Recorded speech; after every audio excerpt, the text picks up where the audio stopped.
俺が誰か。モンキー D ルフィ。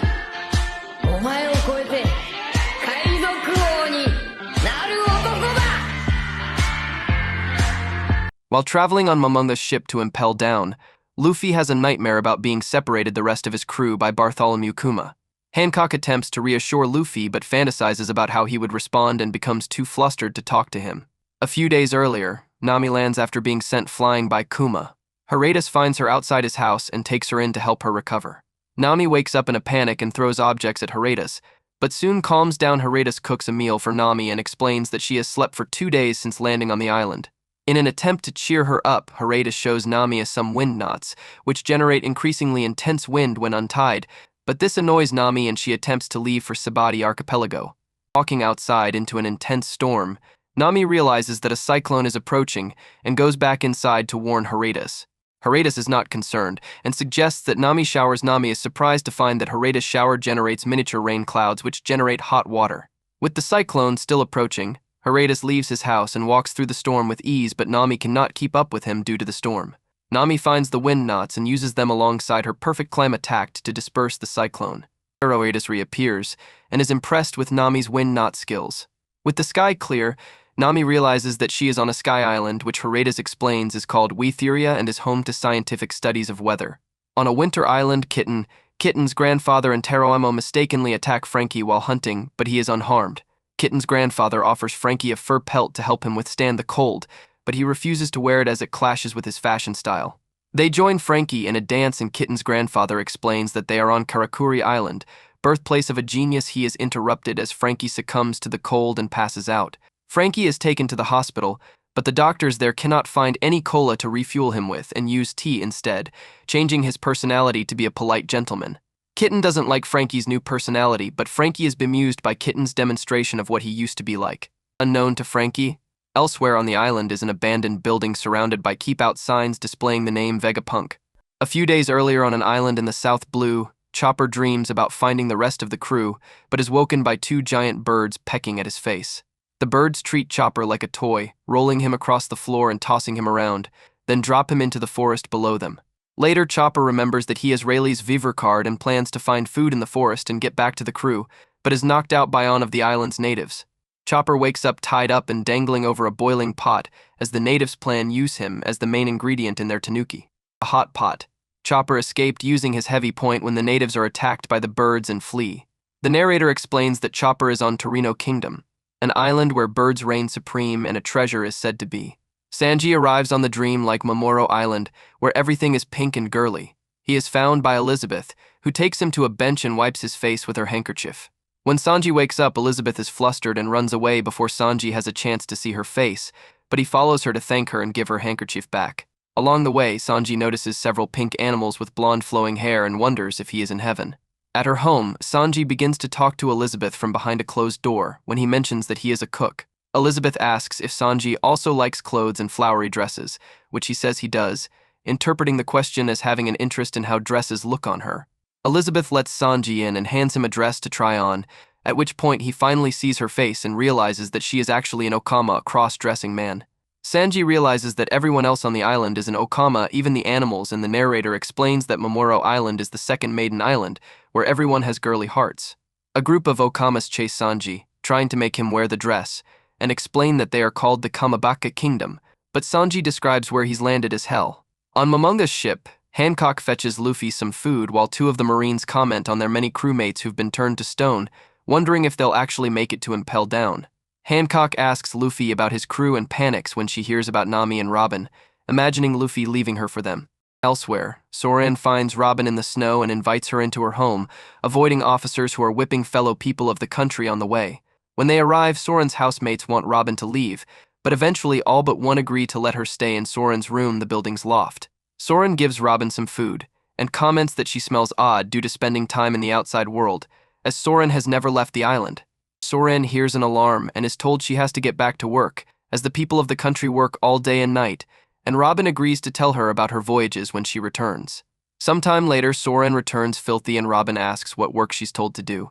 Soren explains that the country, Tequila Wolf, houses a bridge that all the citizens are building to connect many islands together, which has been under construction for centuries. Soren shows Robin some pictures she drew of imaginary places, explaining that drawing makes her feel like she can travel the world. Robin notices a drawing of a sky island and describes her journey to Skypia. Although the officers force people to work until they collapse from exhaustion, Soren explains that she takes consolation that the bridge will allow more people to travel the world, and that she dreams of traveling the world too. The rest of Soren's house notices the conversation and asks if they can listen too, but the woman who didn't want to keep Robin tells the officers about her in exchange for being able to leave the country. Soren's group hides Robin on the roof as a captain enters and questions them, destroying Soren's pictures in an attempt to make her talk. When this doesn't work, he decides to torture them instead and specifies that they show no mercy to Soren. Outside, Robin attacks the officers using clutch, but she eventually surrenders herself. With Robin handcuffed, the officers explain that Tequila Wolf is made up of criminals and citizens of countries that refuse to ally with the world government that are forced into labor as slaves, and that they have been building the bridge for over 700 years. Robin is then told that she is now one of the slaves. On an island in the Boyne archipelago, Usopp explores a jungle and is attacked by a giant beetle. He is saved by Heracles, who kills and eats it before introducing himself to Usopp. Usopp attempts to eat one of the island's fruits, but a man eating plants sneaks up on him and attacks him. Usopp is swarmed by several plants which Heracles fends off easily. Heracles tells Usopp that he is on the swindling forest greenstone. On Momonga's ship, Hancock continues to worry about Luffy leaving her for Nami and Robin, while Luffy loudly burps and comments on how delicious his food is. Hancock warns him that he is being too loud, and Lieutenant Stalker overhears Luffy and becomes suspicious of Hancock. On a gloomy island, Perona complains to herself that, although Kuma took her where she asked when he sent her flying, she is bored and annoyed by the lack of any servants or stuffed animals. She sees Zoro land and takes him to the island's castle. When Zoro wakes up, Perona knocks him out again with a negative hollow and dresses him in a kumashi costume. Perona insists that Zoro will be her new servant and uses more negative hollows in an attempt to make him obey her, but Zoro decides to leave anyway. Perona follows Zoro using her hollow abilities and insists that he stays. On the land of poverty Harahetania, Namakura Island, a group of worshippers perform a ritual to summon Satan, which they assume has worked when Brook lands in front of them. The worshippers say that they want revenge against the Longarm tribe and ask Satan what he wants in return. Brook answers that he would like to see one of the female worshippers' panties, which every worshipper, even the men, complies with to Brook's confusion. Back in the present, Stalker asks Hancock if someone else is in her room as the rest of the Marines wait outside. One of the Marines comments that he'll give himself a mohawk if Hancock spoke in the way they heard Luffy talking. Hancock leaves her room and imitates what Luffy said, shocking the Marines and turning their haircuts into mohawks, and insists on the ridiculous amount of food Luffy wants. There are 6 days left until Ace's execution, and several Marines T-Bone, Kamal, Jonathan, Drake, Django, Fullbody, Hina, Smoker, Tashigi, and John Giant, the admirals and the remaining Shichibukai arrive at Marineford in preparation for Whitebeard's expected retaliation. Garp visits Ace's cell, where Ace asks Garp to kill him. Garp retorts that, at this point, nothing can stop the war between Whitebeard and the Marines. Nami is still on Wetheria. She asks the old man how many days are left till they reach the Sabati archipelago, to which he replies that the island is slowly heading towards the Sabati archipelago at a pace determined by the winds. The old man agrees to give her a ride to the Blue Sea, as he also needs money so he can make business. He finds an island that is completely dry and dying, and tells the residents he will make it rain if they pay him Belly 100 million. He realizes that it's too high and lowers it to 100. Nami sees the old man demonstrate his ability to summon large rains by storing thunderstorms in soap bubbles. She agrees to stay on the island to learn more until they reach the archipelago. Meanwhile, Franky is still acting like a gentleman under the effects of the tea, and Kitten wonders when Cola will arrive to return him to normal. Franky is attacked by several cyborgs in the forest, causing the tea in him to bubble over and restoring his usual personality, which enables him to defeat the cyborgs with ease. Franky learns that Dr. Vegapunk, who modified Kuma, made the cyborgs, and reaches a house with Vegapunk's name on it, triggering an alarm as he goes in. Sanji is chased by Okama's to Caroline the Queen's stand-in. Sanji agrees to fight Caroline, Kamabaka's strongest warrior, in return for passage from the island. Sanji fights in address Kamabaka terms, and is embarrassed because Caroline was looking at his underwear while fighting. After he realized that, he started kicking lower with taunts from Caroline. She then picked him up and threw him up, and he became scared like a girl. He starts thinking that he is losing himself, and loses the fight. He then becomes an Okama, and is seen running with the Okamas on the beach fully turned into an Okama. He has makeup on, extensions, nail polish, and shoes in his hands. He addresses Nami and Robin and says that if they meet again, he is sure that they will become very good friends. Chopper tends to the wounds of a giant baby bird that fell out of its nest and nursed it back to health and collects food for it. He makes a promise with the bird that it will fly him to the Sabo archipelago when it has grown. Chopper wakes up to find that the chick's missing, so he searches for the chick. After he finds the chick, they are both spotted and chased by natives. After running to a dead end in a cliff, they are saved by a group of giant birds which rescue the chick and toss Chopper off the cliff. Chopper watches as the birds and natives fight, wondering why they cannot just get along. On Tequila Wolf, a bridge is being constructed. At the prison tower, a guard asks how the sea stone armlets fit on Robin, but Robin doesn't seem to care and is resisting interrogation. The guards find out she sank 6 ships. They worry she could wipe out the entire country. Another guard reports the delay in the construction and is told scale back the meals to 1 a day. As more laborers begin to resist, the guards are more worried about Robin. Outside, the slaves are working against their will. Soran serves a meal to cruel guards and is tripped. She tries to tend to another man who had just fainted, but a guard whips her. When the slaves begin to resist, the Tequila Wolf guards threaten to send them to the prison tower, where Robin is being held. At the tower, Robin is served warm seawater, and later, the guards would turn her over to the world government. At dinner, the female slaves spot the informant had turned Robin in. Soran realizes the lady snitched Robin to save them. Soran confronts the slave who won't share the present the guard gave her, not feeling sorry for her actions. But she gives the chocolate bar to Soran anyway and gives into tears. The blonde little slave hopes to give the chocolate bar to Robin. As more slaves go back to work, Robin is presented her meal and is impatient for more questioning. Just then, an old slave hears her. Robin thinks back on the horrific outcome of the adventure on Sabati and feels she can't waste any more time, even if she wishes to amputate her arms. Outside, Soren sets some bricks and sneaks off to the tower, which is under heavy guard. Suddenly, an explosion rocks the area and a group of warriors march through Tequila Wolf, shooting up the place. When the guards leave the tower entrance, Soran climbs onto the tower and thanks Robin for helping her. Suddenly, a guard spots her. The head guard learns of the disturbance and had given no such order to move the guards.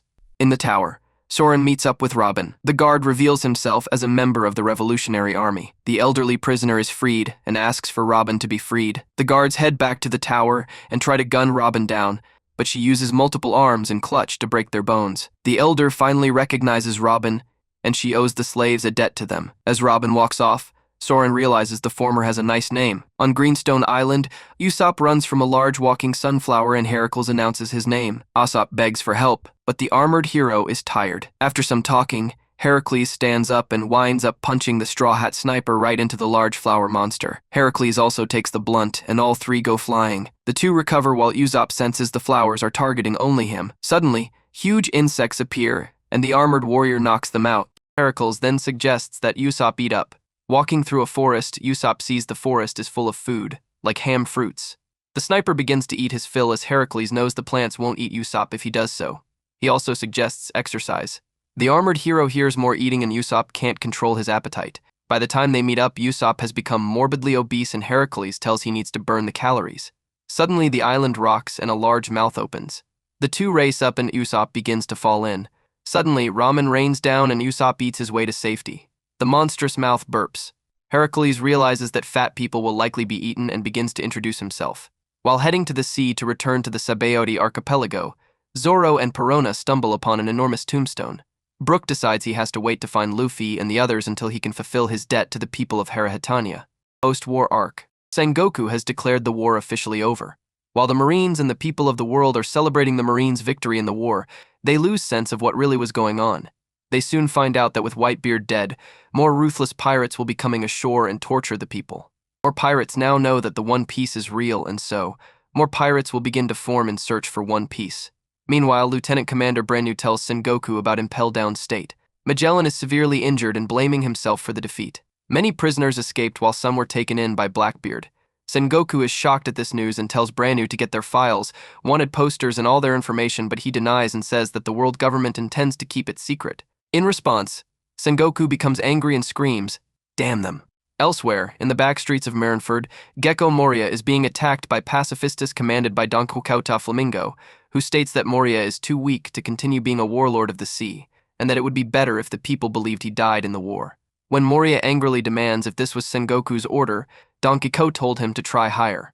Meanwhile, the other supernovas except Luffy and Zoro were witnessing the whole Marineford fight from their ships far away. Scratchman Apu questions why Trafalgar Law, known for his brutality, would save Monkey D. Luffy instates there must be some catch. Hawkins thinks it is odd that the odds of Luffy being alive never reaches 0. Eustace Kid tells his crew that nothing is over, however, it is the beginning of the new era, one which no one has ever laid eyes on. Meanwhile, in the Heart Pirates submarine, Beepo feels really hot because of his fur and wants to surface. After they surface, Beepo looks to see if all sides are safe but finds out a marine ship was beside them. He also sees Salam and is shocked about it. Boa Hancock lands in the submarine from the marine ship and tells them that she turned all the marines in the ship to stone. Law comes out and tells her about Luffy's condition. Emporio Ivankov, along with his escapees from Impel Down, shows up on the marine ship and talks about how brave Luffy was and what made him lose consciousness. He also asked why Law saved Luffy, but before he could say anything, Ivankov stopped him and said that sometimes instincts tells you what to do. Jinbe comes out from the submarine, still heavily wounded, and tells them how shameful he feels because he failed to protect anyone precious to him, while Law tells him to rest or else the wound might open up. The episode ends after Luffy is seen, still in a coma. In West Blue, a village last camp was being attacked. The Marines already have their hands full with the surge of piracy after the war at Marineford. Since not all information was divulged, some of the Marines were wondering how the fall of Whitebeard and a victory of the Marines would lead to an increase of pirates flooding the seas. Whereas a few days after the war, Foodvalton Island in the New World is being attacked. The island was under Whitebeard's territory, however, since Whitebeard died in the war. The island became vulnerable. Brownbeard, a pirate, then declared to Foodvalton Islanders that he will be their ruler. Ivankov left with the other escapees from Impel Down and they bid their goodbyes to Jinbe and the unconscious Luffy. Meanwhile, the Kuja ship has met with the Heart Pirates submarine and Hancock has decided to have Luffy be treated at the Island of Women Amazon Lily. As a result of Kuja laws, Luffy and the Heart Pirates were not allowed into the Kuja Palace but were instead allowed to stay on the Gulf of the Island of Women. Boa Hancock, very sad that Luffy is still unconscious, refuses to eat. Luffy, after days of being unconscious, came through with events of Ace's release and death played in his memory. Luffy awoke, destroying the submarine and yelling, "Where is Ace?" Crew members of the Heart Pirates tried immobilizing Luffy, however, he easily pushed them off. Distraught at not finding Ace, Luffy went into the forest, destroying trees. On remembering what occurred at Marineford, Luffy hit his head on trees, telling the memory to disappear. Then Jinbe appeared.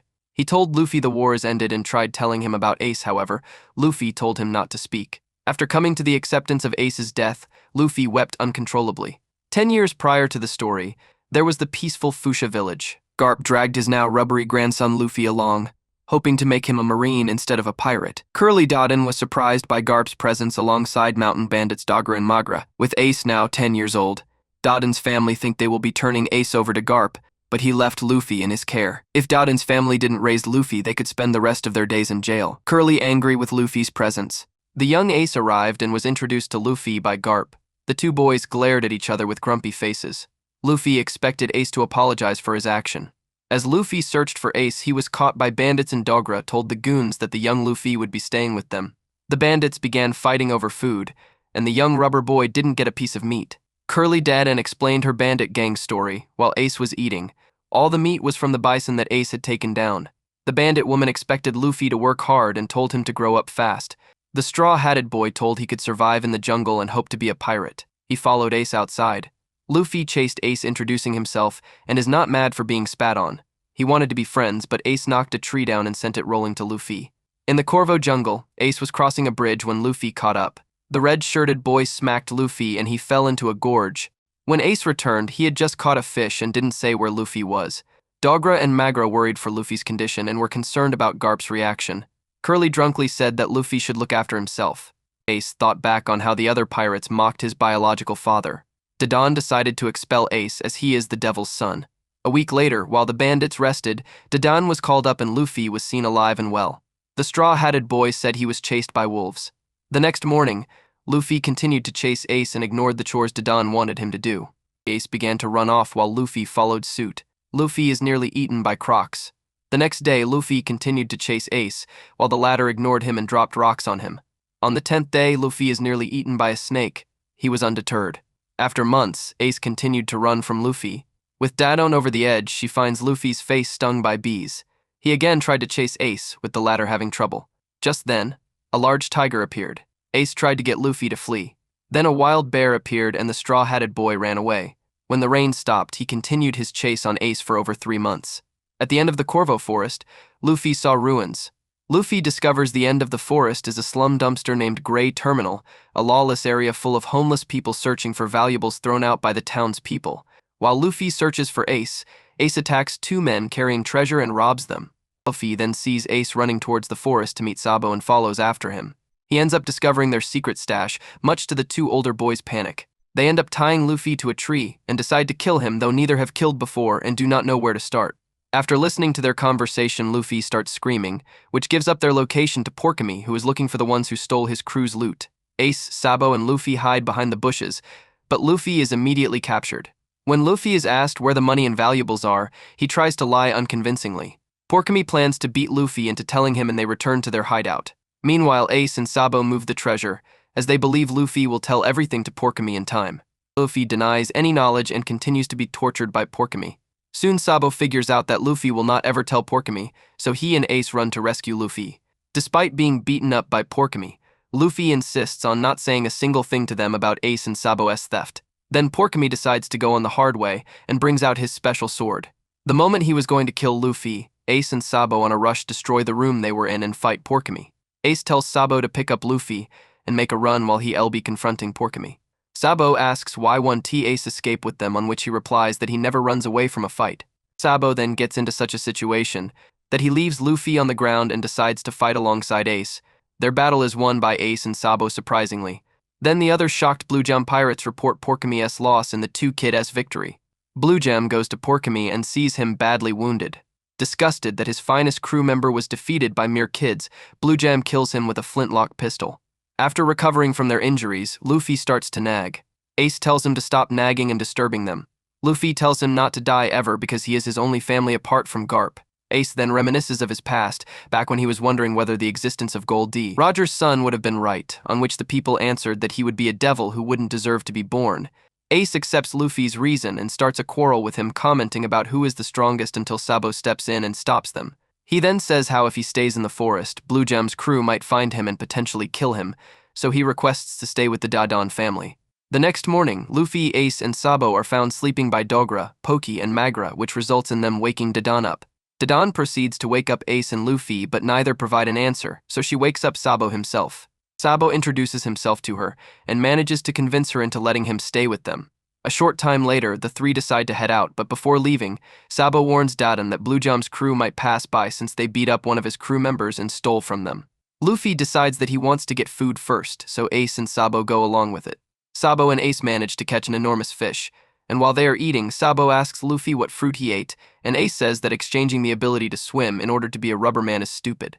Luffy decides to show Sabo his most recently developed technique, Gomu Gomu no Fusen, and while he is off guard, Ace decides to play with him by kicking him around, which leads to Luffy falling into the river.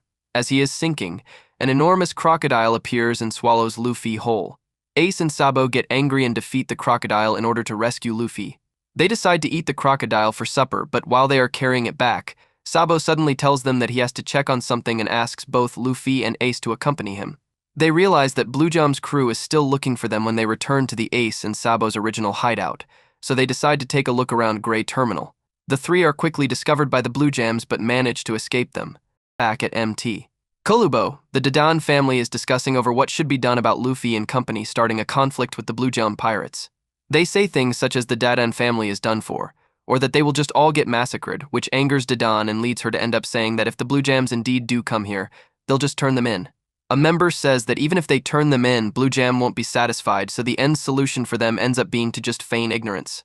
Dadan decides to practice, but they end up being so terrible at lying that she admits that it's hopeless.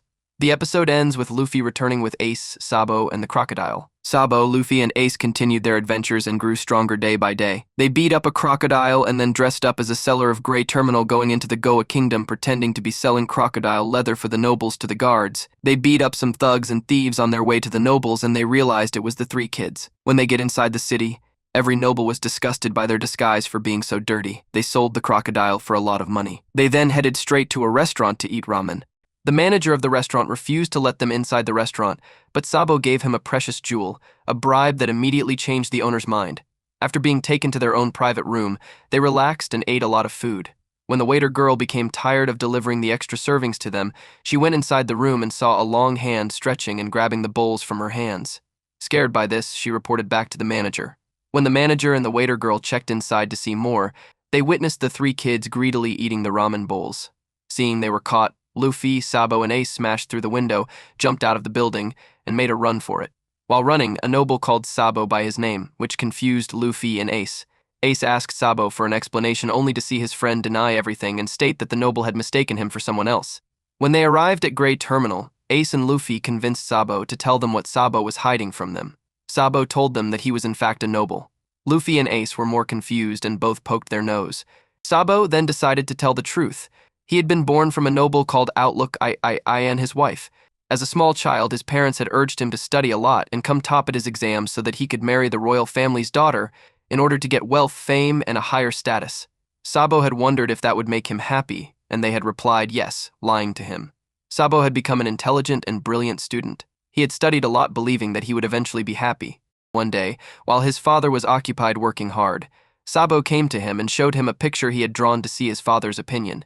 In anger, his father tore the drawing up and told him to go study, which made Sabo feel really sad.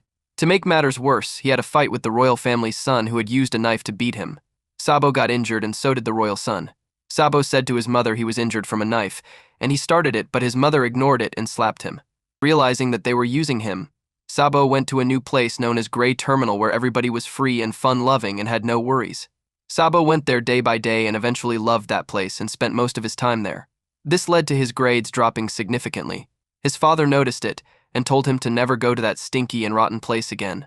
Sabo could not agree with that order and eventually escaped from home and started living there. So this was the life story of Sabo. Ace then vowed to the two of his friends that he would become such a pirate one day, everybody would know his name. Sabo also vowed that too, but much to their surprise, Luffy told them that he would become Pirate King. Ace and Sabo both mocked Luffy afterwards. Ace then brought 3 cups and a stolen bottle of sake from Curly Dodon and told them that if men drink together, they become brothers, so the 3 boys did, officially becoming brothers. Luffy, Ace, and Sabo were going about their usual mischief until Garp turned up and attacked them for still wanting to be pirates. The brothers decided that they would have to run or Garp would kill them the next day. During the night, they ran and ended up sleeping under a tree. In the morning, they decided to build a hideout, so they went to the Grey Terminal to get some materials. Once completed, their hideout looked like a pirate ship. Ace, Sabo, and Luffy chase down a Dampa and succeeds to catch it, but a tiger steals it. To get revenge, the 3 brothers put fish on their back to lure the tiger, but a bear that can match the tiger appears. Ace attacks the bear, but it gets angry and chases the 3 brothers. It is then stopped by a former pirate captain named Naguri using haki. Sabo reveals that Ace is related to Pirate King Goldie, Roger. Luffy asks Ace about Roger, but Ace does not like his father being mentioned, so Sabo and Luffy and Ace say that they will break their relationship as brothers. Meanwhile, Sabo's father goes to Blue Jam and tells him that he wants Sabo back. The episode ends as Dodon discusses the visit of a certain world noble with Dogra and Magra. Ace and Sabo get chased by the tiger because Ace attacked the tiger. It had been a week since Ace and Sabo have seen Luffy when they reunite. Naguri has a flashback to his loss to Goldie, Roger, which angers Ace due to his bad history surrounding his father, which triggers him to attack Naguri. After a quick battle between Ace and Naguri, Luffy, Ace, and Sabo train while they help make the pirate ship for Naguri. Once the long training is done with, it is time for them to fight the big tiger. Ace and Sabo fail to defeat it at first, and Luffy is about to get killed by the tiger when Ace and Sabo stop its paw. They all decide that they must work together to defeat it. Sabo distracts the tiger while Luffy makes a slingshot with his Gomu Gomu no My powers. Sabo gets the tiger to run toward the slingshot, and Ace crouches into the slingshot load. Luffy lets go and performs a Gomu Gomu no rocket. Ace is able to defeat the tiger. In the end, Ace decides all 3 of them help to defeat the tiger, so no one is officially the captain. Naguri then heads out to sea. The episode ends with Blue Jam telling his crewmates to tell Sabo's father that they found him. The episode starts with the base of Ace, Luffy, and Sabo being hit by a windy storm. Luffy had responsibility to look after their pirate flag being uncool to lose their flag. A huge gust of wind comes and blows Luffy off. Ace and Sabo laugh at Luffy. The 3 brothers go to the Grey Terminal to search for materials to rebuild their hideout being destroyed by the storm. Luffy wants a telescope, but Ace tells him that they will not find useful things there. On their way to the Grey Terminal, they are being watched by people hidden behind some trees. While looking for parts, Sabo finds a telescope but realizes that he is surrounded by the Blue Jam pirates. Blue Jam states that he did not know that one of the 3 infamous brats was a noble. The Blue Jam pirates attempt to grab Sabo, but he puts up a fight when Ace and Luffy appear in a barrel. The 3 of them put up a good fight until Blue Jam pulls out a gun. While unprepared, the Blue Jam pirates grab all three of the brothers. Then Outlook I appeared and Sabo was wondering why he was so desperate to get him back by hiring pirates to retrieve him. Sabo's father gets upset that the pirates hit Ace, since he got his trashy kid's blood over him. Sabo was scared that the Blue Jam pirates were going to kill Ace and Luffy, so he agreed to listen to his father since they are his brothers. Sabo starts crying since it's the end of his dreams, dropping the telescope that Luffy wanted and breaking it. Ace and Luffy were taken back to Blue Jam's hideout where he unties them and offers them jobs on his pirate crew. Ace and Luffy agrees. Their job with the other pirates was to take some barrels to certain locations. Luffy does not like the idea of Sabo being gone, but Ace says they do not know what is best for Sabo, so they will see what goes. Sabo is being investigated by a person to see if he was a criminal. Sabo said that Ace and Luffy had nothing to do about his judgment. Sabo's father threatens Sabo what will happen to his two brothers if he does not listen, but Sabo states that they did these crimes by their free will, which makes his father angry and kick his chair and makes Sabo fall. Sabo's father in the end bribes the investigator to say nothing has happened so as not to ruin the family's reputation. Sabo is taken home where he meets his new brother Sterry. Sterry was adopted by Sabo's family since he had lots of promise. If Sabo wouldn't be the successor, then Sterry would replace him. Sabo was in his room when Sterry came in and told Sabo that he had devil's luck. Sterry tells Sabo that if he had stayed in the gray terminal, he would have died. Sabo grabs Sterry's shirt and demands him to tell him everything. Sterry tells Sabo that only if there is a fire at the gray terminal, then this country will be clean. Sabo, realizing this, escapes from his house and runs away. Sabo overhears his father's men saying that the Blue Jam pirates will burn down the gray terminal. Back at the hideout of the three brothers, Luffy is missing Sabo. Ace reminds him that they agreed to let Sabo go, but Luffy still has dreams of Sabo and a telescope. Sabo waited till the next morning to see people's reactions of the fire that day, if the fire is true or not. Sabo notices that everyone is so calm and thought that everything should be fine. Sabo's father states it's a great windy day for a fire, then finds out that Sabo is not in the house studying and thus orders his men to look for Sabo. Sabo goes up to a couple of people about if there will be a fire in the gray terminal, and everyone knows. The people of the town are being quiet about the subject since they do not want people from the outside to learn about it, which shocks Sabo, wondering if anyone cared. Ace and Luffy is seen with Blue Jam, and Blue Jam tells them that they have a big task tonight about their barrel jobs. Sabo finally realizes why his father hired pirates to search for him, to save him from the fire and maintain his status. Sabo starts running to the gray terminal to tell Ace and Luffy, but he is seen by Sabo's father's men. The episode ends with Sabo saying run. Sabo keeps falling over, which allowed his father's men to catch him. Sabo fails to warn his brothers about the fire. Blue Jam reveals to Ace and Luffy that there will be a fire at the gray terminal, also saying that he is not the mastermind of this operation. Now that Ace and Luffy know about the plan, Blue Jam asks if they have any hidden treasure. Sabo's father throws Sabo into the wine cellar, stating that Sabo has caused nothing but trouble and it was the right decision to adopt Sterry, locking Sabo inside. Sabo demands his father to open the door to let him go, but Sabo knows that his father would not listen to him, so he escapes through a metal grate in the cellar and tries to help his brothers in Gray Terminal. As Sabo lays on the ground beaten by the guards after trying to save the people of the Gray Terminal, a hooded man appears and asks what's wrong.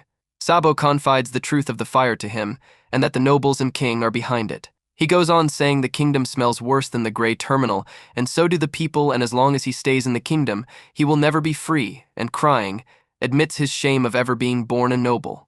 The hooded figure is revealed to be Dragon, who shows great shock on his face because of what Sabo said and that the Goa kingdom has now forced their own children say such things. He comforts the boy, saying he understands and he too was born in the Goa kingdom, and listens to what he has to say. The night was very windy and Blue Jam's men get out their guns to shoot the barrels to start the fire. The Dodden family could see the fire, which shocked Curly Dadden. Some of the citizens of Goa seem shocked to see that there was a fire at the Gray Terminal. Some men are seen coming into the city of Goa, but are attacked by the men blocking the gate to wipe away the shame of the Goa kingdom. They close the gate to the city so that Gray Terminal is cut off from it. The poor people that lived in the Gray Terminal were trapped and could not even escape to the water since it was blocked by the fire, and the forest entrance was also blocked. Blue Jam and his crew were proud of what they did. Blue Jam gets a flashback showing the Goa king saying that he will become a nobles if they burn down the Gray Terminal.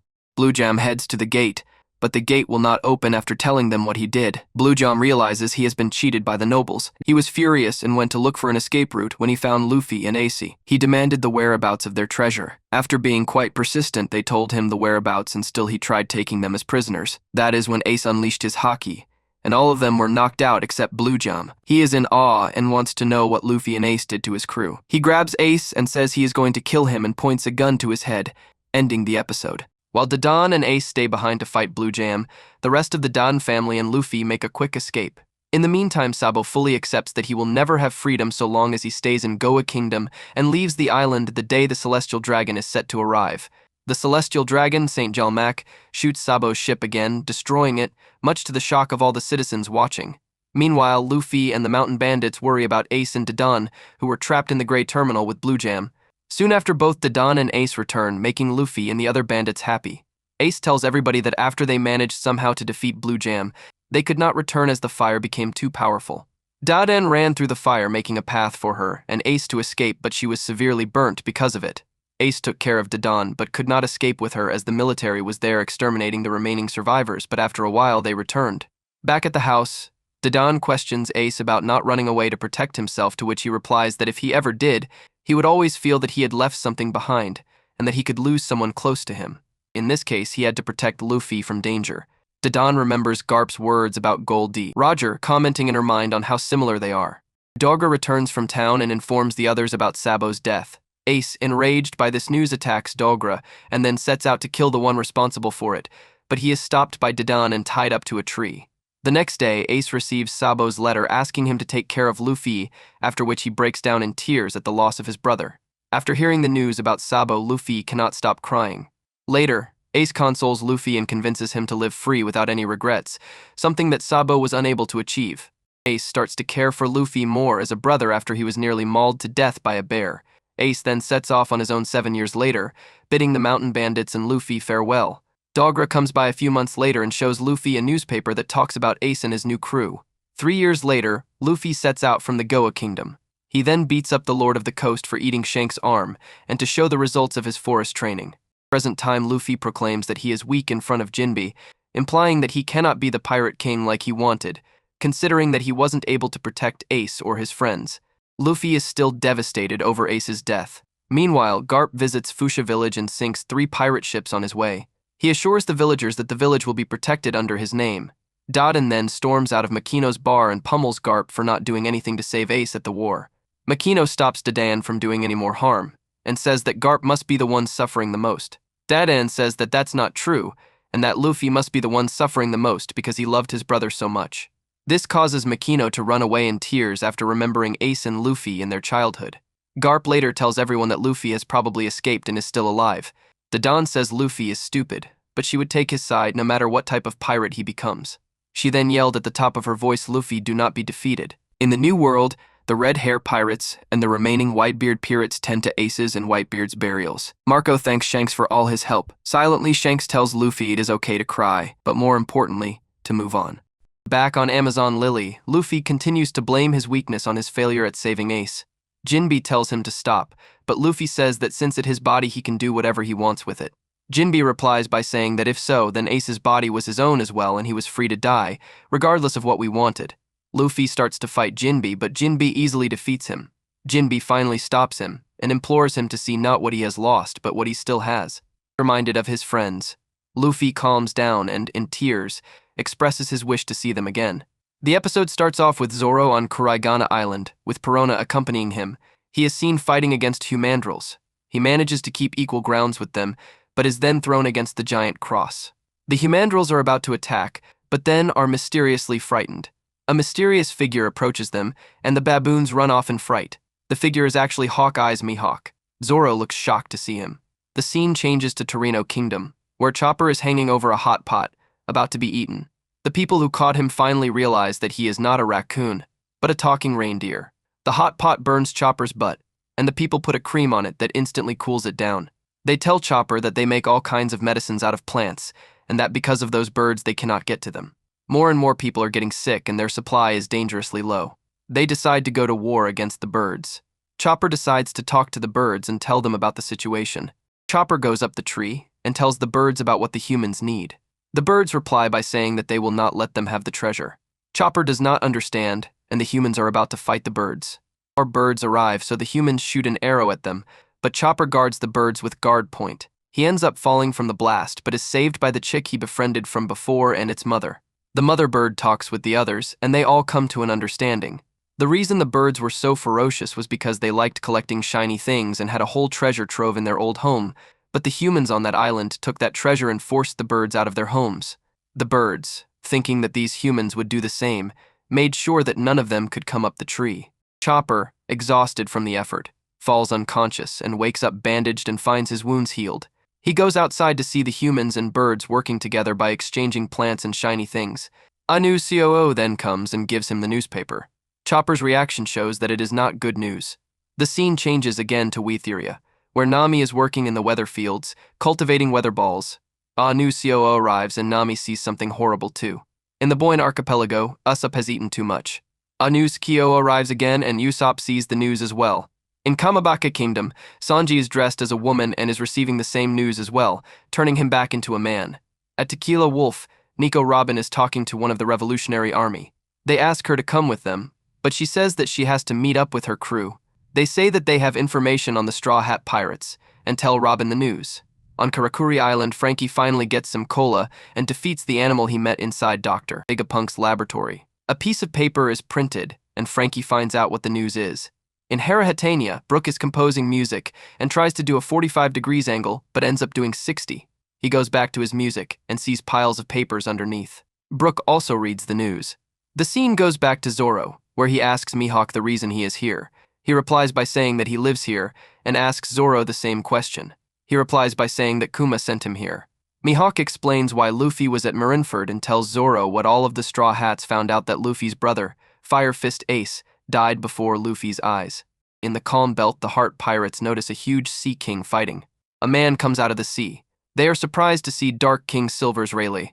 Rayleigh remarks that they have met at Sabati Archipelago. He says that his ship sank in a storm and he had no choice but to swim. He asks Trafalgar Law, seeing the Straw Hat, if Luffy is on the island. The scene shifts to some Kujas who have just gone to deliver food to Luffy. Meanwhile, all the women of the island discuss Luffy. Boe Hancock imagines Luffy as her husband and Nyan lectures her as usual. Jinbe carries Luffy on his back and tells him to be careful with his wound. They look for Law and his crew, but to their surprise they find Rayleigh. Rayleigh gives Luffy his signature straw hat. He says Law has just left the place.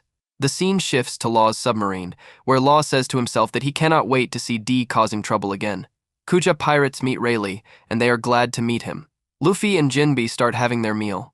Luffy says to Rayleigh that he needs to head to Sabati Archipelago to meet his friends, but Rayleigh tells him to remember what happened there. He says to Luffy that he would give a suggestion before he reunites with his crew. After hearing the suggestion from Rayleigh, Luffy cannot decide whether to follow it or not because of his promise to his friends to meet at the Sabati Archipelago. Rayleigh says that he would give a second suggestion to Luffy. Meanwhile, on Wetheria, Nami tries to escape from the island, but fails to do so. She is then held captive by residents of the island thinking she is a traitor and a bad thief. She becomes outraged and punches Heratas. She explains that she needs to get off the island to meet her captain. She starts to cry for her captain's failure to rescue his brother and how much Luffy needs them. The residents let her out, feeling pity for her. Nami runs out, taking Heratas as her guide and hostage. The people of the island follow her thinking that she is a traitor again, thinking that her tears were crocodile tears in order to let her out. On Karakuri Island, Kitten informs to his grandpa that Franky is acting outrageously. Franky comes and asks to give him a ship, but the request was refused as they did not have any ship available on the island. He is then informed that there is an icebreaker developed by Vegapunk at his laboratory. He breaks into Vegapunk's laboratory. After Franky breaks into the laboratory, he accidentally pushes the self-destruct button thinking it was a pirate Jolly Roger. The laboratory then explodes, destroying many of Vegapunk's blueprints. The incident would later be known as the Nightmare of Baltimore throughout the whole world. Zoro wakes up at Mihawk's castle where Perona is crying over Gecko Moria's death. Mihawk is annoyed by her crying and tells her that Moria's death may not be for real, as when he left the Summit War of Marineford, Moria was still alive. Zoro then asks Mihawk if he knows more about Luffy as well as a way to get off the island. Mihawk answers with that he does not know anything more about Luffy and tells Zoro that there is a boat he could use to escape the island. Zoro is then seen dragging the boat through the forest, and after a while the Humandrils come to attack, as Zoro expected. After fighting for a while, Zoro realizes, much to his surprise, that they have started copying his own sword style, three-sword style. Back at Mihawk's castle, Perona is worrying about Zoro. Mihawk tells her to go search for him if she is that worried about him, and she goes off. Mihawk then appears behind Zoro at the forest and explains how the Humandrils learned their violent behavior by observing humans. He then reveals that the Shikaru Kingdom had a big war, a few years before he moved in, from which the Humandrils learned how to fight and use weapons. He tells Zoro to go back to the castle and rest. Zoro declines the invitation and continues fighting the Humandrels. The shamans at Namakura Island are wondering what has happened to Brook. Brook then appears and gives them a pile of music sheets. The shamans mistake them for talismans to be used against the Longarm tribe and put them everywhere. At the same time, Longarms approach the shamans. Brook explains that the talismans are simply note sheets and the shamans get depressed. He then plays them a song which gives them the energy to fight, so they wind up capturing many Longarms. Brook then gives them a speech about how it is important to fight on their own and tells them to release the Longarms, as he made a devil's contract with them. The shamans release them and then Brook gives yet another speech about how fighting is pointless. The Longarms, however, tie up Brook and take him away. One of the shamans states that they have a crisis and they should summon another devil right away. Rayleigh gives Luffy the second option. Both Jinbe and Hancock are surprised by it and state that it is too harsh. Rayleigh says it is up to Luffy to decide, and so Luffy makes his decision. Luffy says that he wants to meet his crew and tells them he wants to go back to Marineford, the place where his own brother Ace had recently died. The episode starts with the Gates of Justice opening as Luffy, Rayleigh, and Jinbe beat up all of the Marines on a battleship and forcing one of them to open the gates. Meanwhile, Chopper is at the Torino Kingdom, preparing to go back to Sabati Archipelago. The natives give him food and supplies. Chopper admits that he would prefer to stay and learn medicine on the island, but he must go back to Luffy so he can help him. He walks, but then he remembers that he does not have transport. The giant chick appears and tells him that his dad will give him a ride. Chopper is seen having fun on the back of the giant bird in midair. The news COO then appears and gives Chopper the paper. While reading the newspaper, he is shown to be shocked at something. Meanwhile, Robin is riding with an escort at Tequila Wolf. She is holding a portrait of herself in her lap. Soren gave Robin the portrait. She thanks Soren, who asked her if they will meet again. Robin agreed. After that, a revolutionary told Robin that Dragon wanted to see her. She did not agree with that and said that she has to meet up with her crew. Robin listens as one of the revolutionaries tells her about why the giant bridge was built. A few revolutionaries then give Robin the latest newspaper through a crow. She reads it and the contents leave a smile on her face. Sanji is shown at Kamabaka Kingdom, trying to convince Caroline to give him a boat. Soon enough, Ivankov appears as his female form, coming from a battleship. Sanji gets multiple nosebleeds from looking at his body, but Ivankov changes back to male and Sanji finally starts to ask him about Luffy and tells him that he is a part of Luffy's crew.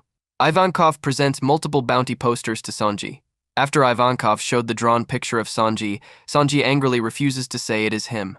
Ivankov gets mad and scolds Sanji until Sanji relented and admits the drawn poster was his. After comparing the faces, Ivankov is not convinced that Sanji is one of the crew because of the badly drawn wanted poster. After this scuffle, Sanji requests a ship to get out of the kingdom, which was rejected by Ivankov. Sanji told Ivankov that he will swim out of the island, which made Ivankov believe that he was a part of Luffy's crew. Sanji then offers a one-on-one fight. He goes all out at the beginning. Ivankov pretends to struggle against him but ultimately defeats him. After the fight, he decides to tell Sanji about Luffy as it will not harm Luffy as the whole world now knows about him. Sanji receives the newspaper and is shocked by the news in it. At Baltigo, where Dragon's headquarters is, Dragon is talking to Ivankov via a Den Mushi about the news and his son. He also states that he has to gather all of his commanders, because Whitebeard's death will cause quite the uproar. Ivankov asks him if he read the newspaper and said that he is also surprised by what Luffy did at Marineford. The episode started with a view of Marineford being rebuilt. It showed a room full of vice admirals as Lieutenant Commander Branu talked about how Luffy is revealed to have survived the Summit War of Marineford and caused trouble again. A flashback followed, showing what happened 2 days ago. Two reporters are seen talking about how the Marines will go after the pirates involved in the war. Suddenly, some Marines see the warship which Luffy, Jinbe, and Rayleigh are on. They made a full circle around Marineford before entering the bay, which is done in a funeral. After that, all three of them got to the plaza. Luffy then ran toward the Ox Bell and rang it 16 times. Afterwards, he went to the largest crack from the battle in the ground and dropped a bouquet of flower in it, and held his hat to his chest in a manner of pain respect. Reporters who were at the scene excitedly took photographs of the incident. Soon afterwards, a huge whale shark appeared in the bay as Luffy, Jinbe, and Rayleigh escaped from Marineford. After that, the newspapers printed the story and delivered it to all around the world, including Water 7, Sabati Archipelago, Arabasta, and Fusha Village. The flashback ends as Branu stated that it is humiliating for them to have let Luffy go. After that, there was a scene showing the 5 elders discussing who should fill the vacancies in the Shichibukai positions and that Blackbeard was turning out to be a lot of trouble. They also comment on how those with the D are beginning to stir up trouble at the same time. The scene changed to Kobe Helmeppo and a doctor in the hospital, discussing how Kobe has obtained Kenbunshoku Haki. Kobe, talking within himself, states that he feels different with this new power, and he has to train more to become stronger, as strong as him referring to Luffy. After that, Admiral Aokiji and Smoker talked about what Luffy did at Marineford and about Smoker's transfer to the Marine Base G5. In the New World, Eustace Kid and his crew were talking about Luffy's actions. Kid asked what the Ox Bell is. Killer explained what it is and the reason he thinks why Luffy rang it 16 times. The scene changes to Capone Bigi's ship, which was being pulled up to a huge black ball in the sky, and Uruge's ship, which was approaching an island that was constantly being hit by lightning. An old woman offered to sell the crew some umbrellas. It then goes back to Kid as he declared that he will defeat Luffy in the New World. On an island in the Grand Line, Buggy's crew is crying and lamenting how much they have missed their captain. Buggy is also crying and lamenting that he had missed them so much and was stating how they had so much trust in him to wait for him. Alvida commented to herself, saying that those guys Buggy's crew had given up on him a long time ago.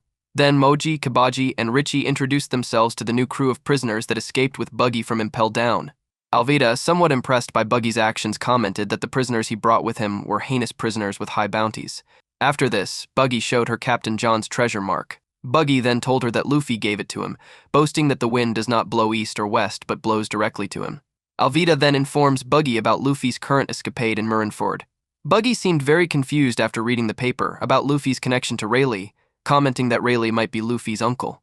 At this point, Mr. 3 tells Buggy that Buggy has received a letter from the world government. 3 went on to read the letter and was completely surprised by what it said. Next, at Sabaody Archipelago GR44, the Coffee Monkeys request the Rosy Life Riders to hand over the Thousand Sunny to them, hoping to receive a lot of money from the Marines. They also say that if Duval's crew hand over the ship, they would split the profit with them since they are in the same business. In response, Duval kicks the Coffee Monkeys away, saying that he will not hand over the ship.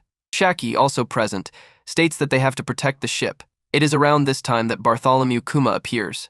Shaki tells them not to panic, saying that Kuma has been around to see Rayleigh before and asks Kuma if he is on their side. Next, at Aliabarna in the Kingdom of Arabasta, Pell and Shaka had just finished chasing away some pirates from a port.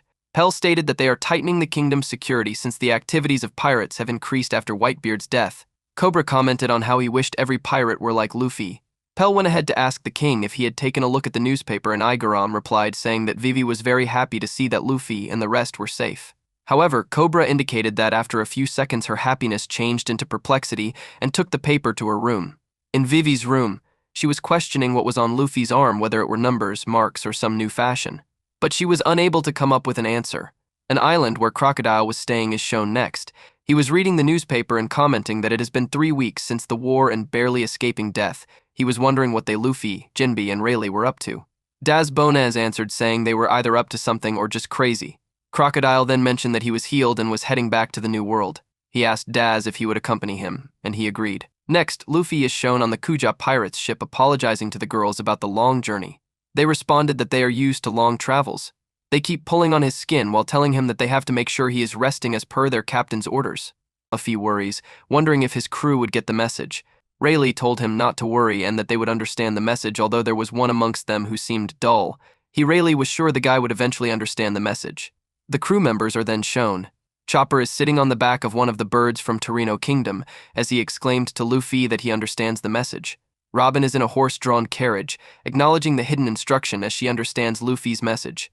Sanji, in the Kamabaka Kingdom, was shown next as he also indicates that he understood Luffy's message. After failing to leave the Boyne Archipelago once again, Usopp is stuffing his face when a newspaper fell on the ground. Upon reading the paper, he also shows that he understood Luffy's message. In Wetheria, Nami is trying to run away when Heradus came up behind her stating that the balloon terminal was closed and they should return to his place for the time being. He pointed to the newspaper and Nami, upon reading it, understands the hidden message. She also comments on how selfish Luffy was for deciding on his own without thinking of how their feelings again. On Karakuri Island, Franky survived the explosion, though he had been heavily damaged by the explosion caused from accidentally self-destructing Vegapunk's lab. He exclaims that he understood the message from Luffy. Next up is Brook, appearing to be in jail while muttering to himself how he needed to get out of the situation he is in. The newspaper he had requested is given to him by one of his captors, and upon reading it, he understands the message as well. Lastly, Zoro is shown in Kuraigana Island with Perona scolding him. She then tells Zoro about the newspaper she had and how it has an update on Luffy. With difficulty in moving, Zoro demands to see the news and tries his best to decode the meaning of it while Perona holds the paper. He knows that Luffy going back to Marineford is not something his captain would do, deducting that it has to be Rayleigh's idea. He explains that there has to be a catch to it, but is still unable to immediately find the hidden message, which Rayleigh had alluded to earlier. The episode begins with Trafalgar Law near Sabati Archipelago. Meanwhile, X-Drake is on a winter island somewhere in the New World. When he and his crew are attacked by some icicles, they start to run back. Suddenly, a massive iron dome opens up, revealing a hidden city, and a huge cyborg shoots at them and states that he is a guardian, along with many others. Drake asks the robot whether attacking him would get Kaido's attention. The robot informs him that it would, so Drake transforms into his ancient Zoan form and prepares to fight it. On another island, the Blackbeard pirates had won against the Bonnie pirates and want to exchange Jewelry Bonnie with the Marines because they don't have a ship. But then Van Augur sees that Admiral Akanu is commanding the Marines' ship, and they run away rather than risking to get caught by him. The episode ends with Chopper returning to the Giant Bird Island to study the various plants and medicines. The episode opens with Nami as she is reading the newspaper containing Luffy's recent actions. Meanwhile, the old men catch up to Nami. She eventually confronts the old men.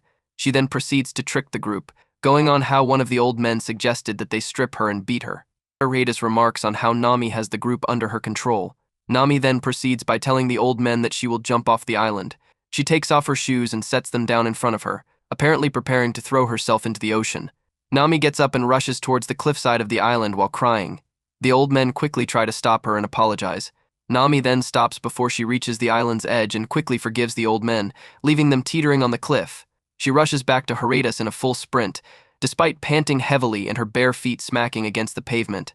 Suddenly full of determination, she remembers how Luffy helped her when she had been oppressed by Arlong and had tried to gouge out her old Arlong pirate's tattoo. She goes with Aratus back to his house, who has been sitting watch by her shoes in bafflement of what she just did. Nami then begs Aratus to teach her everything about the weather ball and weather navigation, remembering all that Luffy did for her. Aratus, after Nami explains her situation to him, agrees. Meanwhile, Franky, on Karakuri Island, has suffered considerable damage to his cyborg body by accidentally pressing the self-destruct button in Dr. Vegapunk's lab. After being caught directly in the following explosion, most of his artificial skin has been scorched away, which has left a lot of his internal iron framework exposed and Franky unintentionally quite scary looking. Though the main lab is gone, he discovers a second, hidden lab of Dr. Vegapunk, where he finds hidden blueprints of the scientist's weapons and devil fruit research. He tells Kitten, his grandfather, and Teromo that he will be staying in the lab to study the blueprints and asks them to bring him some cola every now and then. However, the three are still freaked out by Franky's burnt appearance. Franky eventually gets annoyed by this and puts on a tiger rug. He then lights a fire in the lab's fireplace and remembers his dream. He vows that he will get stronger and will learn how to make the Thousand Sunny the ship of dreams. However, the tiger rug catches fire and Franky quickly runs out of the lab, scaring the Marines searching for him, and creating the legend of the sacred burning beast of Baltimore. Meanwhile, Sanji is having dinner with Ivankov. Ivankov tries to ask Sanji what he saw in the newspaper, but Sanji shrugs him off. Sanji quickly notices the impact of the food on his body and asks Ivankov about it. Ivankov quickly tells Sanji about the attack cuisine. Sanji is amazed about the recipe, thinking about how he could make his friends stronger through their daily meals. Although he quickly wonders about if it would make Robin and Nami sexier. Either way, he asks Ivankov to teach him the recipe for this wondrous dish. However, Ivankov quickly rejects Sanji's request. After some talk, Ivankov makes Sanji a deal. If he beats the 99 masters of New Kama Kenpo, Sanji will have the right to learn the recipe of the attack cuisine. However, along the way, the Okamas will try to put Sanji in a dress and force him to be an Okama again. Sanji, after some flashbacks, vows he will get stronger for Luffy and begins his training.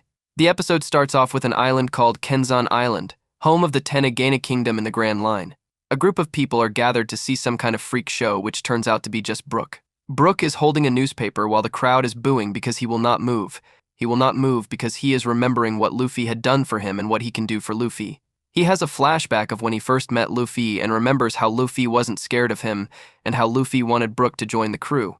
Brook tells the crowd how happy he is, because for 50 years he had been alone in the dark waters, and then he has a flashback of Gecko Moria stealing his shadow and Luffy defeating him.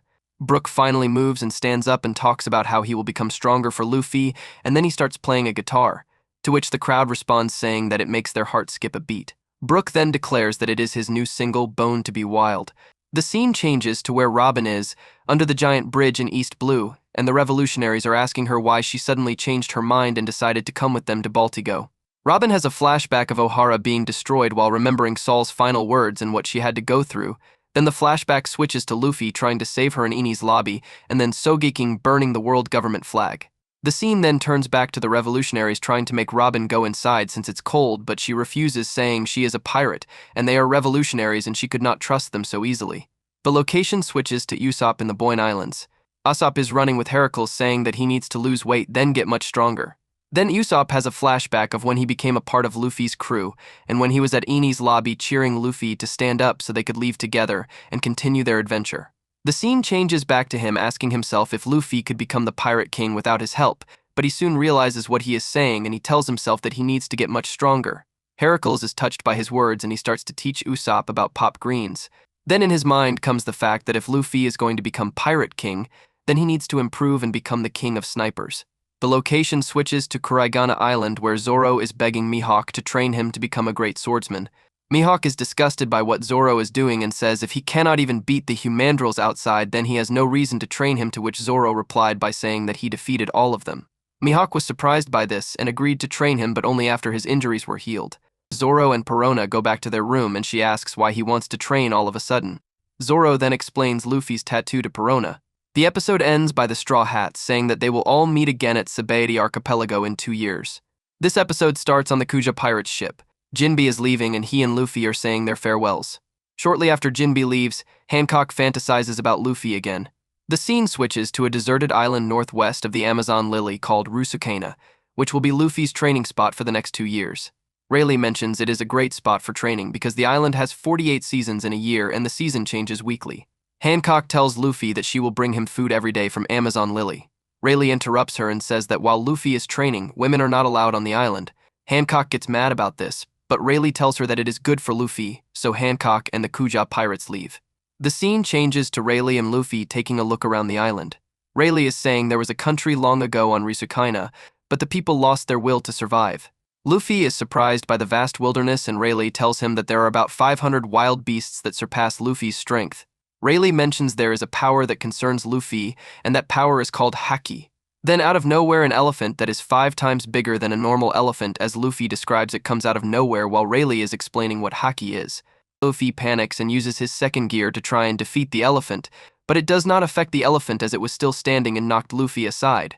Luffy is about to try again, but Rayleigh tells Luffy to watch him, explaining the first 2 basic types of Haki. Luffy remembers that a lot of his friends and enemies have used them before, and it could work on his enemies if he learns it. Then Rayleigh explains there is one more Haki, and Luffy, having a flashback, remembers that he used it before, but Rayleigh warns Luffy that if this Haki is not used and managed properly, it could hurt innocent people. The scene switches to night with Luffy and Rayleigh having dinner, and Rayleigh saying he will teach all of these Haki to Luffy the best he could in 2 years, and Rayleigh adds that as a trainer he is not going to go easy on Luffy. Then Rayleigh says they will start training now, but Luffy says he needs to do something first.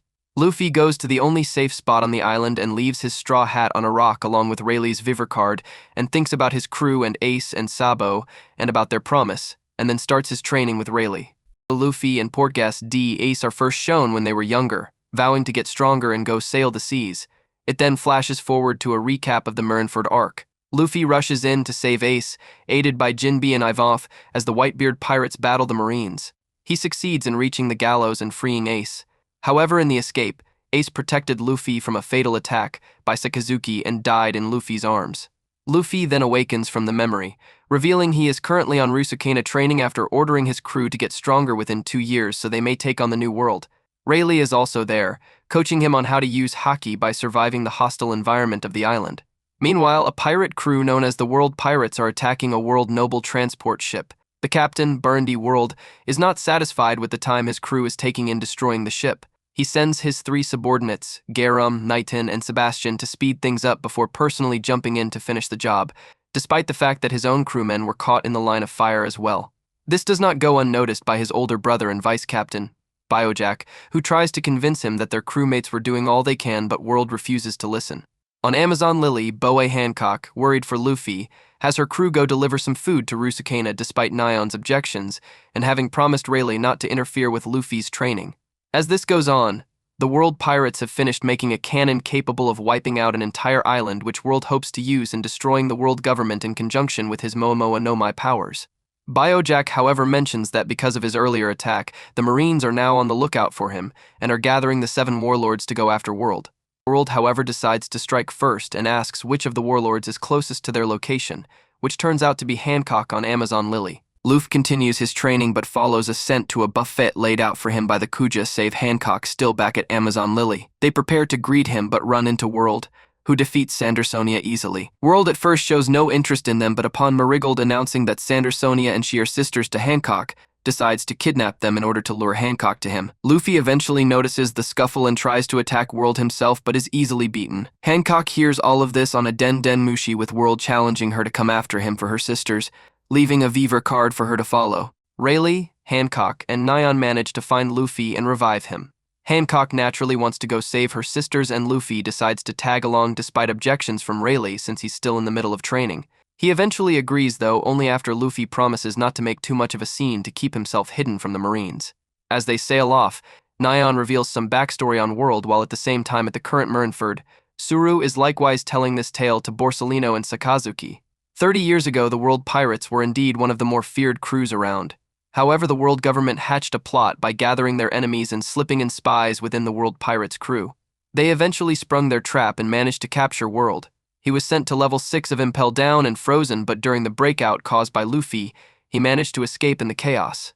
Upon hearing this, Sakazuki prepares to move out. On the World Pirates ship, Bayak tries once more to get World to reconsider his plan, stating that their true goal was just freedom on the seas. However, World is dead set on getting revenge on the world government in the hopes of capturing Hancock and using her as a hostage against them. The Kuja pirates eventually reach their ship, which is revealed to be a massive island-based submarine. Luffy and Hancock jump aboard to begin their rescue, with the two first fighting against Sebastian, a fishman and strongman of the world pirates. Despite some difficulty, they manage to beat him. In the middle of the fight, Buggy the Clown arrives in the area by coincidence and is informed about the world pirates from Mr. 3. Prompted by his crew, Buggy decides to let Luffy beat World so he can take credit for it. Also on the island is Perona, who came along with Mihawk. Meanwhile, Luffy and Hancock fall into a trapdoor into the interior of the ship. After running for a bit, they wind up in an open area and are separated when they try to go down a hallway. World confronts Luffy once more, mocking him on his failure to save Ace. Luffy fights but finds he's no match for World, who knocks him around mercilessly, ending with him nailing Luffy to the floor and knocking him out with a haki punch. World heads off, remembering the day he was captured. When confronting some marine ships headed by Garp and Sengoku, Cypher Pole happened to be on board with them. They sprung their trap by convincing World's crew, save for Sebastian, Knighton, and Garam, to turn against him. As World dealt with the traitors, the Marines launched an all-out attack on his ship. With World weakened, the Cypher Pole made their move and subdued him.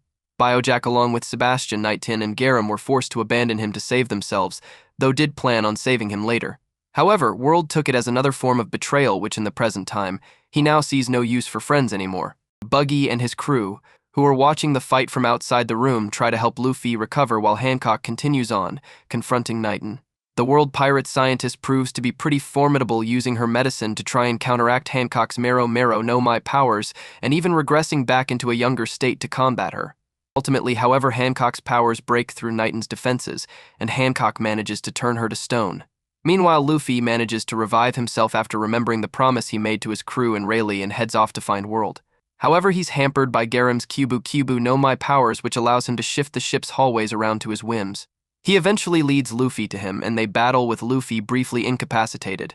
Buggy's crew happen upon the area, and Buggy buys Luffy time for him to run ahead. Garam uses his powers on Buggy with the Shichibukai, forced to dodge his attacks. Eventually, Buggy uses a Muggy Ball to create a smokescreen with the intent to escape. Hancock arrives in the room during this and swiftly knocks out Garam before demanding Buggy point out where Luffy ran to. When the fog fades, Buggy's crew think he was the one who defeated Garam and cheer him on. World arrives in the control room, sees his subordinates defeated, and chastises Biojack for their failure. Biojack reminds him that they fought for him and recounts their original dream together. When they were kids, Biojack always wanted to set out on their own, and World decided to accompany, since even then he was frail, sickly, and weak, to make their dreams come true. They eventually did set sail once old enough. While World did take his combat a bit too far at times, they managed to form a crew and have many adventures. But as World's crew, so did his lust for power, and eventually, when it was discussed on making a submarine base, World was the one who suggested they put on a cannon, dismissing Biojack's objection that the ship was supposed to be a symbol of their freedom. In the present world, once more ignores Biojack's pleas and goes down to the room where Mari and Sonia are being held. Luffy arrives there and once more confronts World in battle.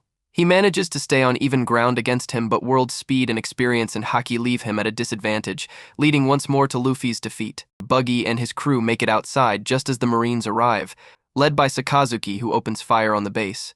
Biojack reports this to World, who sees it as an opportunity to get his revenge on the Marines. When Biojack objects, World reveals he was just using him and the ship to carry out his objectives and sees no more use for him.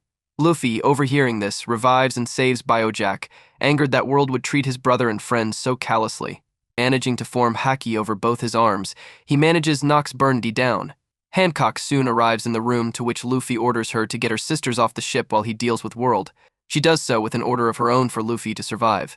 Luffy and World engage in one final battle, with the latter once more mocking him for being unable to save Ace. Luffy acknowledges this but counters he has friends waiting for him that he still can protect. After trading rapid-fire blows, many of which manage to break through World's defenses. World rushes Luffy, only for Luffy to stretch his arm and hits him with a Gomu Gomu no Red Hawk, which is finally able to beat World. With this, Luffy makes to escape the ship. Buggy's crew likewise jump ship and swim for safety as the Marines continue their bombardment. World recovers and decides to use the cannon despite Biojack telling him he's too weakened from his fight with Luffy. World knows this, however, and apologizes for his treatment of his crew before heading off. Using his powers, he launches a gigantic cannon at the Marines. But just as it's about to hit, it's sliced in half by Mihawk. Having used the rest of his strength in that attack, World falls over dead. Biojack, still loyal to his brother after everything, stays by his side as the Marines inevitably blow up their ship. Hancock and the Kuja pirates wait anxiously for Luffy, thinking him lost in the explosion. But luckily he managed to get out and jump to their ship in time, to their joy and relief. In the aftermath, Luffy returns to Rusukena to continue his training, and Buggy is given credit for World's defeat. Time passes and 1.5 years has gone by since then. Rayleigh has taught Luffy all he can about haki and plans to head back to Sabati. When asked what Luffy plans to do with the 6 remaining months left, Luffy decides to continue training, since that's what his crew are still doing as well. 6 months pass and Luffy leaves Rusukena and heads back to Sabati Archipelago, where he reunites with the rest of the Straw Hats. They soon head off for Fishman Island to continue their journey with their newfound skills and strength. After the credits, a blonde-haired figure in a top hat and carrying a pole pours 3 sake cups near Ace and Whitebeard's grave, smiling to himself once he finishes doing so.